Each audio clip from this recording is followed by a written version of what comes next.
So let us move to last school, that is Vedanta.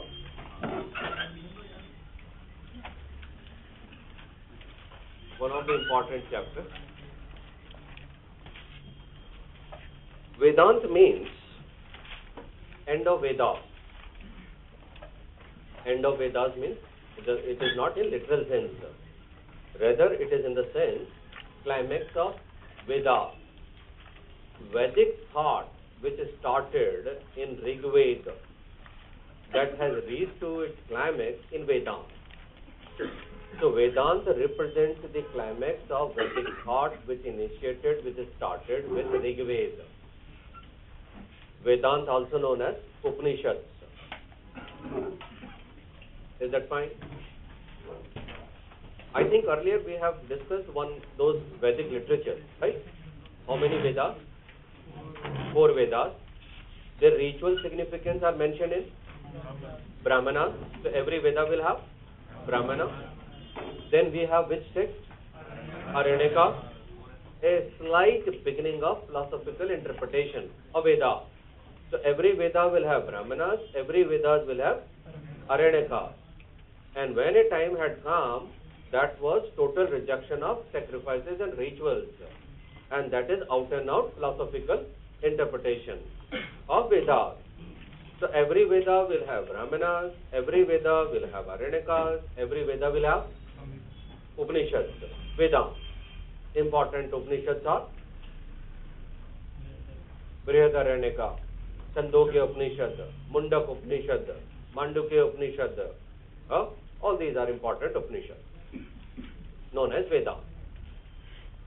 But Vedanta, which is philosophical, or you can say fountainhead of Indian philosophy, is Vedanta.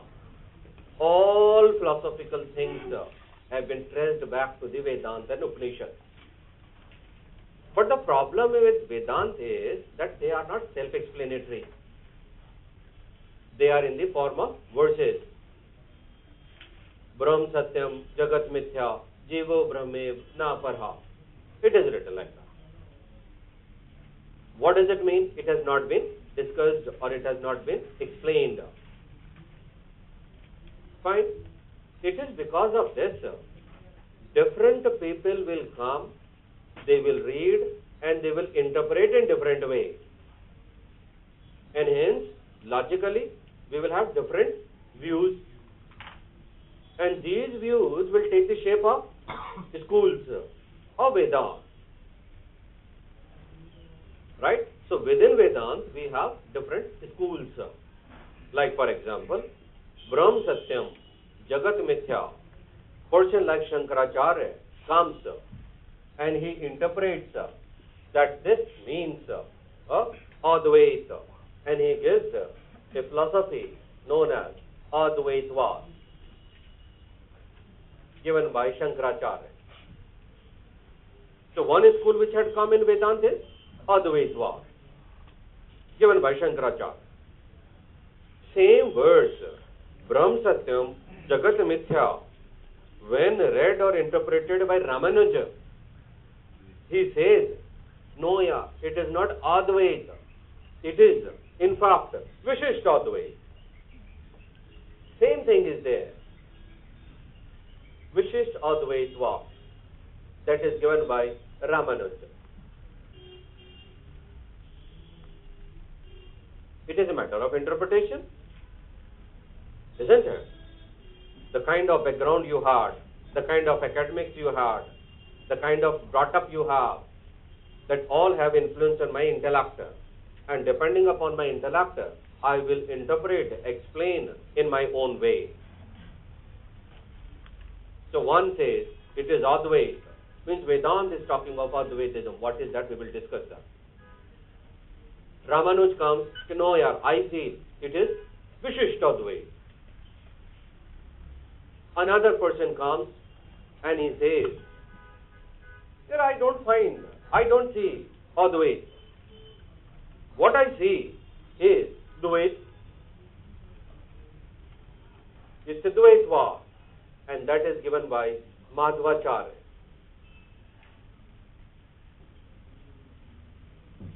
Advaita means Advaita. Dvait means dual. Advait means non-dual. दो नहीं, एक. Fine. He says, है तो एक ही. There is only one, but that is Vishishta. Fine. What does it mean? We will see. He says, what? Dvait. Same thing would be interpreted at different point of time. Different people are coming, different interpretation, and different schools, and different following.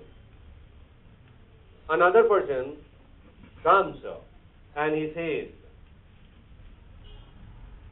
Dvait Advaitvad. Dvait Advaitvad. And this is given by Nimbarak.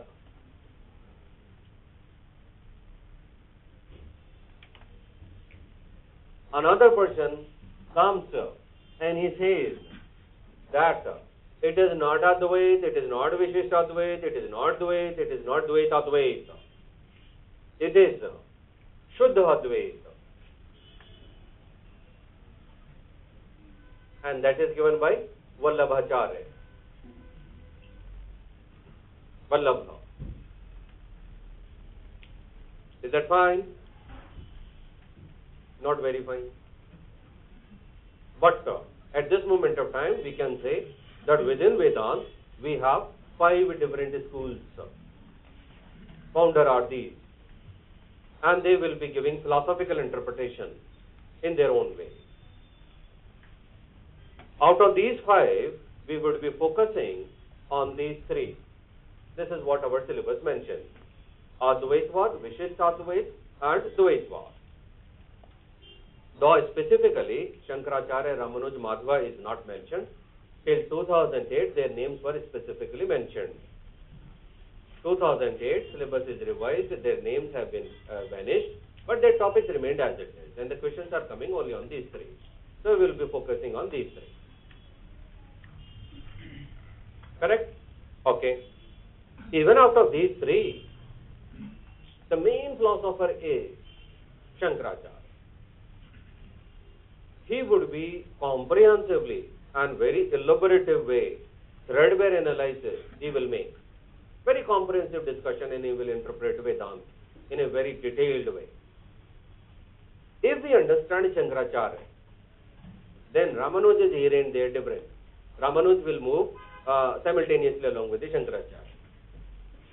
And rest of the people will be just rectifying here and there what Shankaracharya had interpreted.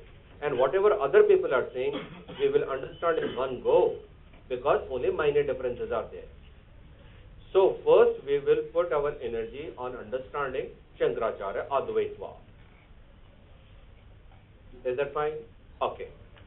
Now with this brief background, let us take Shankaracharya's Advaitva. What he is saying. He simply, his entire philosophy can be interpreted in one word. That is, Brahma Satyam. Brahma Satyam Jagat Mithya.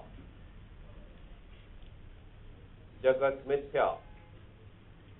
Brahma written as Brahman, pronounced as Brahma. Brahma Satyam Jagat Mithya. Jivo Brahmev. Na Parha. Jivo Brahmev Na Parha. Brahm Satyam Jagat Mithya. Jivo Brahmev Na Parha. That means, Shankaracharya says, that only reality, only supreme reality is none other than Brahma. Brahma is the only reality. Brahm Satyam. Apart from Brahma, there lies nothing. Jivo Brahmev Na Parha. That means, this Jeev who is talking about Brahma is actually non-different from Brahma. I am non-different from Brahma. There is no distinction between me and the Brahma. That means he now elaborates that the Brahm is supreme ultimate reality and it is strictly non-dual. It is strictly non-dual. दो नहीं, ये दो नहीं है. That means it is one only, and hence he laid down a system of strict monism. Strict monism, non-dual, and hence his philosophy is known as Advaita. दो नहीं, not non-dual, of Advaita, that is strict monism. Hence he says that Brahm is one, partless, inseparable, indivisible, ultimate reality. Whatever that exists in this universe, that originates in Brahm, subsists in Brahm, and get merged into Brahm. What did he say? That Brahm, the supreme, ultimate reality, whatever that exists in this universe, that originates in Brahm, subsists in Brahm, and get merged into Brahm. There is nothing apart from Brahma, supreme, ultimate, absolute, one, inseparable, indivisible reality is non-dual. दो नहीं, strictly one, strict monism, that is Advait. Hence his philosophical system is known as Advaitvad. This supreme reality is indeterminate. It is indeterminate. This Brahm, ultimate, is Sat. That means this Brahm is real. There is nothing apart from Brahm. The only real is none other than Brahma, and hence it is Sat. That means it is indubitable. Indubitable means it is beyond a doubt, because it alone is real. It is Chitta, that is, it is pure consciousness. It is pure consciousness. Right? Consciousness is the very essence of Brahma.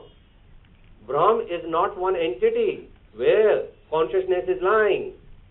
If consciousness is there in the Brahm, that means two things, Brahm and consciousness. But दो नहीं है.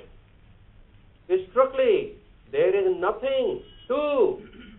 It is only one, and one in itself, and that is none other than Brahma.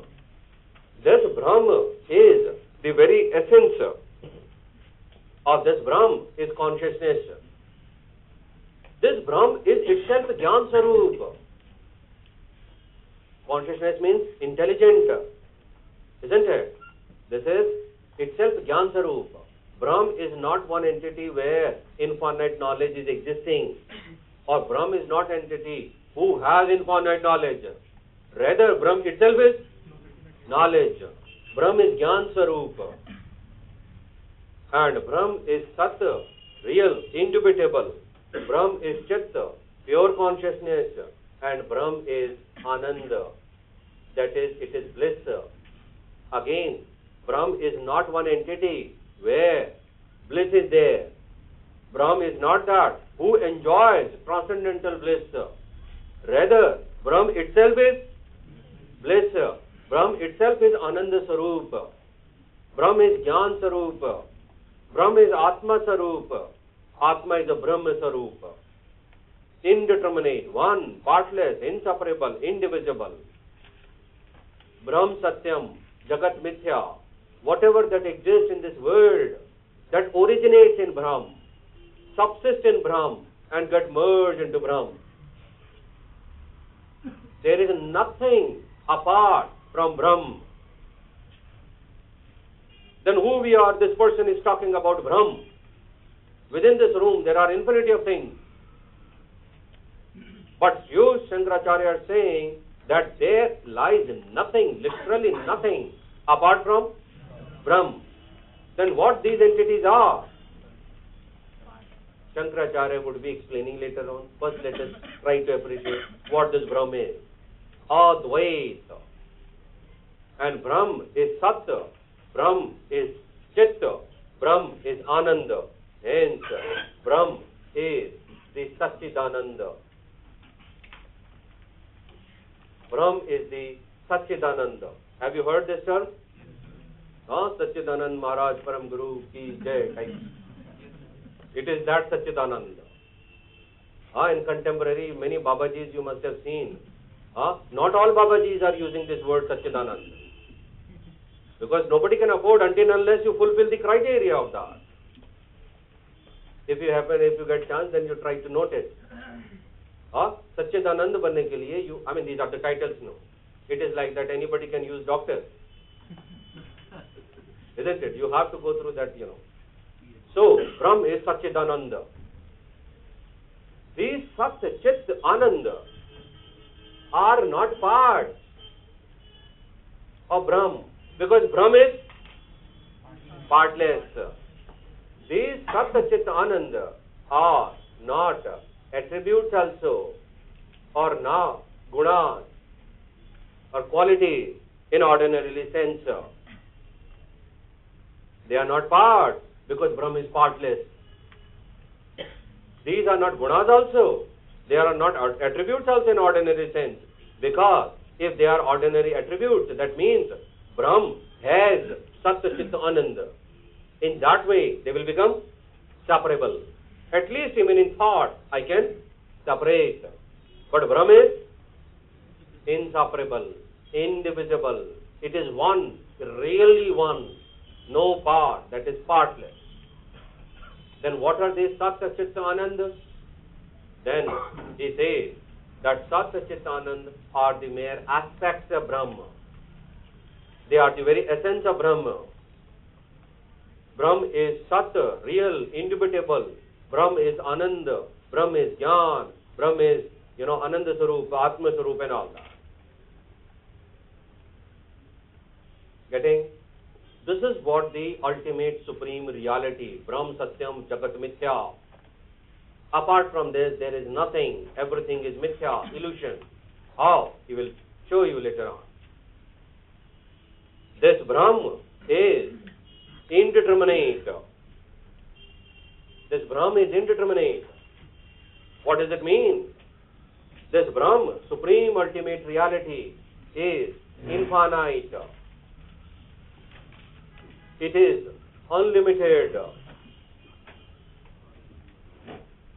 This Brahm is infinite in nature, infinite in consumption.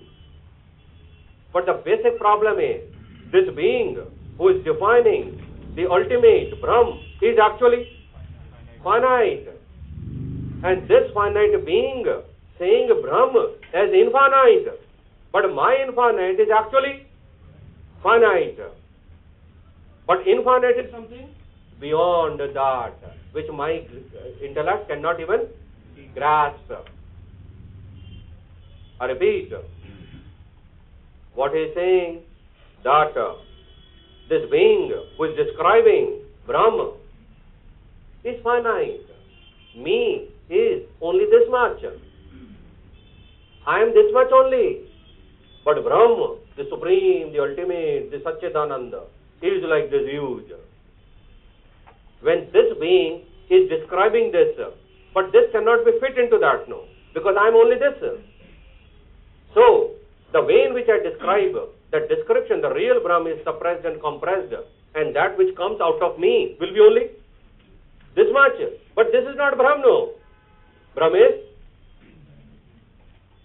So what I am saying, infinite. What I am saying, infinite. A finite being saying infinite, but actually that becomes finite. So when I say Brahma is infinite, actually I made it finite. But Brahma is much more than the infinite, which my intellect cannot grasp. मैं उसके बारे में सोच भी नहीं सकता. मैंने तो अपनी पूरी ताकत लगा दी. It's infinite.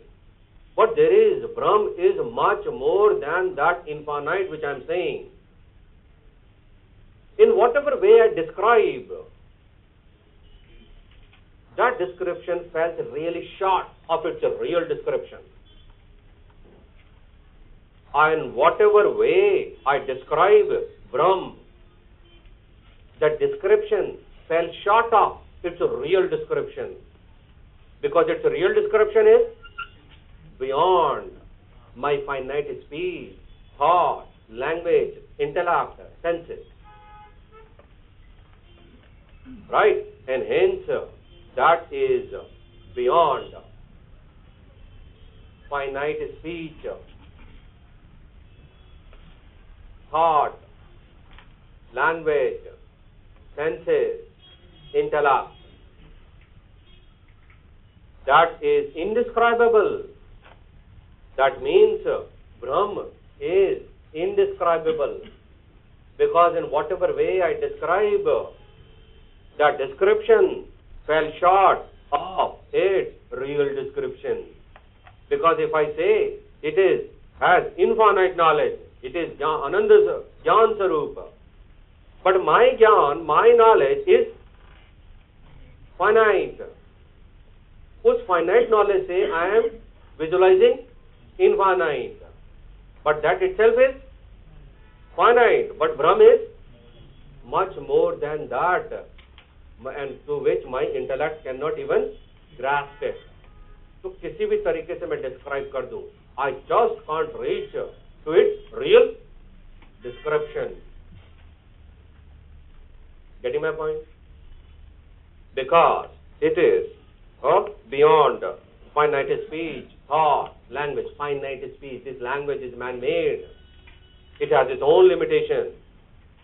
It can't explain the infinite. That is transcendental. But this language is finite. This language is ordinary. It cannot express the transcendental character. नहीं समझ में आया? No problem, no issue. We take one example that what these people are trying to say by indescribable.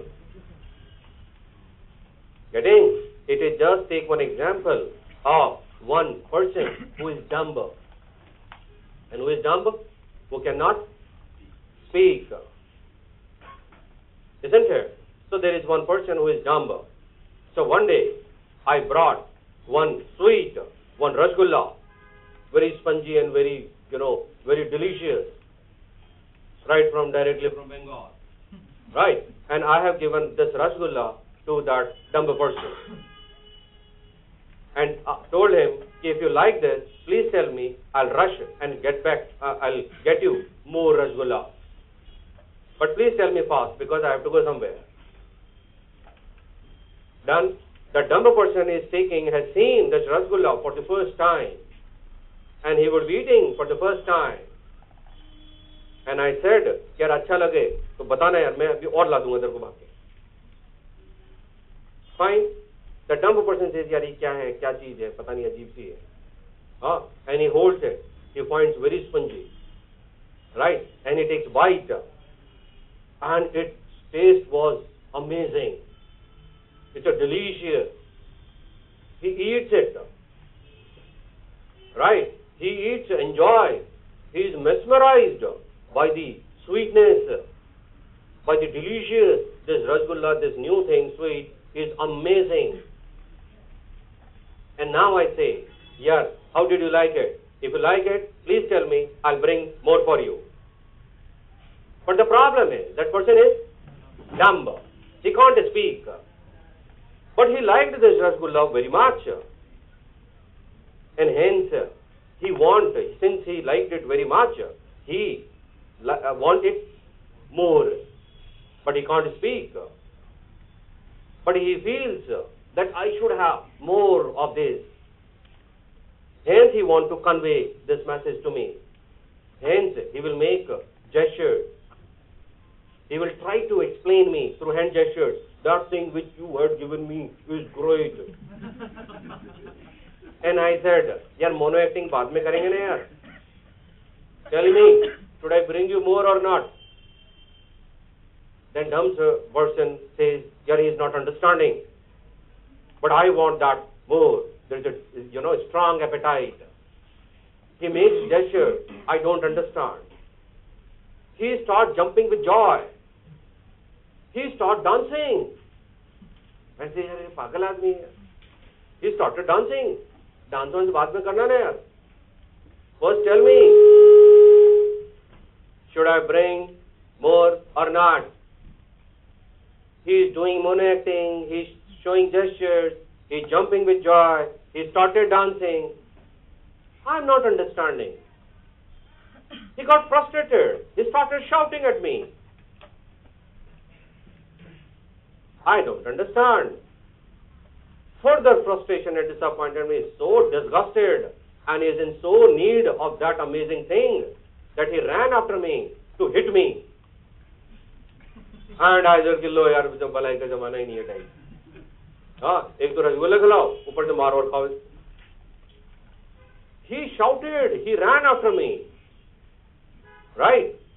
He is doing all his work to convey that simple message that the thing which you had given me was brilliant. Please bring some more. But he fails to convey, and I fail to understand. Hence, the dumb person, after all exhausting all efforts, he decides, okay, I'll forget it. Now I won't be having again that thing. So let me cut off from this worldly and let me sit down in some corner. Right? And sitting down in some corner in isolation, no disturbance, and I will recreate those magical moments. I will recall all those events which had occurred to me. Something like, when I saw Rasgulla, I found that what is this? Then it came closer to me. Then I hold it. Then pause. Isn't it? Because, it was great and it's so unfortunate that I am not able to have it again. Then he took a bite. Great, amazing. Every bit of movement he is enjoying, recreating and enjoying. Because now he is not to get that thing again. So whatever he had, he is recollecting, reimagining, and every bit of movement he is enjoying. Getting my point? This is the point. This is the way in which one who sees the transcendental reality, one who sees the reality like Brahm, one who has the vision of God, something like that, what he experienced, the transcendental things, and when he tries to share with others, he is not getting appropriate words to express that. It's just imagine that sometime you have the vision of God. God had directly come to you in your dreams, and He's talked to you and He's given you some transcendental knowledge. And next day, since you have had the vision of God, you're delighted, isn't it? And hence you run to catch your friends, and you stop them. रुक. रात को जो है I'm not finding speechless. I'm not finding appropriate word to express that what I experienced. And then we say, ये तो निकल गया लगता है, तो गया काम. He's gone mad. He's dancing. He's jumping with joy. He's shouting. He's crying. Because what he experienced, he can't express, because this language is man-made. This man-made finite language cannot express the transcendental things. Getting my point? And hence, when he fails to express, share his experience, then he decides, okay, fine, they are not understanding, I am not able to make them understand. Okay, let me go into some isolation and recreate those magical movements, those divine movements, Satchitananda, at a point where I myself had become bliss. I myself had become sun. Getting my point? When we say in this way, when we describe activities of this person, this is what had happened to those people who experienced Brahm. What we said is not abstract. We have said all these points are dancing, shouting, crying, isolation. All these things have been said with reference to, in modern times, Ramakrishna Paramahansa. Isn't it? He is the typical case study. If you want to study what exactly religion is, its impact, that phenomena, take that person. Many people have been there, no doubt, but Ramakrishna Paramahansa is a historical fact. Is in mythology. He happened in only 1800, he died in 1888 something. Yes. Have you heard Ramakrishna Paramahansa? Yes. He used to laugh for hours. He used to cry for hours. He used to dance for hours. He used to be isolated for days. He used to shout sometimes. People used to say, mad person, insane, neurotic behavior. Isn't it? But it was he only who said one of the greatest, amazing statements and a humanist philosophy, that service to man is service to God. Can such person be mad? We are not understanding a genuine difficulty of explaining, and this is where his behavior seems to be erratic, abnormal. But a person who says that service to man is service to God, can he really be abnormal? No way. Isn't it? He is the Brahmagyani. He had the Brahm Sakshatkar. He had the vision of Ma Kali. With this we have studied in those stories, isn't it? This is what we are saying, that Brahm is indeterminate. Brahm is indescribable. Because in whatever way I describe, that description really fell short of its actual description. Getting my point? When I say it is infinite, but by saying infinite, I make him finite. तो कैसे describe करूं यार उसको? I need to describe him. I have to describe him.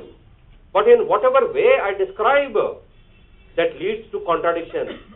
That means it is like every determination. Every determination is negation. Every determination is negation. That means if I say infinite, then that becomes finite. In whatever way I describe, it leads to negation. तो फिर describe कैसे करूं मैं? Isn't it? Imagine at that point of time when these great Rishi Muni and these great people had the Brahma realization, how they have explained. कैसे explain किया होगा? It is like, when they are making efforts, to describe, then how they would have described? They would have said, when I had the vision of Brahm, when I have the Brahm realization, that feel was like I have eaten 100 rasgullas. But then he would have said, no, that was more blissful moment than this. Getting my point? Or it is like when I had the vision, then I felt like as if I am sitting in multiplex alone and I am seeing my favorite movie. It's amazing pleasure. But no, that happiness was something more than that. Or as if I felt, as I had sound sleep, refreshing sleep. But no, that pleasure was something more than that. किसी भी तरीके से describe करूं मैं, in whatever way I describe, my description fell short because that is something more than that. Is it like as I feel, content when I do this? But that contentment was something more. तो कैसे describe करूं यार इसको? Then the best way to describe is through opposite terms, not through affirmative terms. Because when I say he is infinite, he becomes finite. तो अब उल्टा चलता हूं. Not affirmative sentence, I will use negative terms. And I will say that he is not finite. That means he becomes open-ended. अब ये खुला है. It is, Brahma is not limited. That means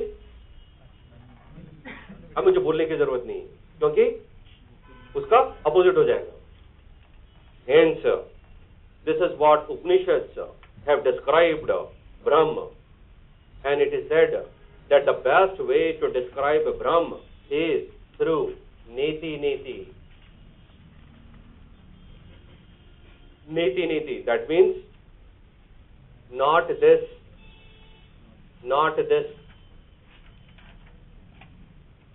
Isn't it? Not this, not this. Or, in that way, I will write, he is not finite. He is not limited. Are you getting this? So, neti, neti. It is just like somebody had asked, what is soul? It's very difficult to define soul, because soul does not have appropriate terminology to describe. How to describe soul? Then I said, look, my soul is not shared. My soul is not this hand. My soul is not brain. My soul is not skin. My soul is not this, not this, not this, not this. What remains? Soul is that. Getting? Not this, not this, not this. Fine. Neti, neti. In that way, if I say he is not finite, then he is, I don't have to say. He is not limited, then he is unlimited. Getting my point? So, neti neti implies iti iti. Neti neti means not this, not this. That implies it is this, it is this. In that way, Brahma becomes the most positive entity, and in that way, Brahma is all-inclusive. Brahma is all-inclusive, because neti neti logically implies iti iti. That is logical.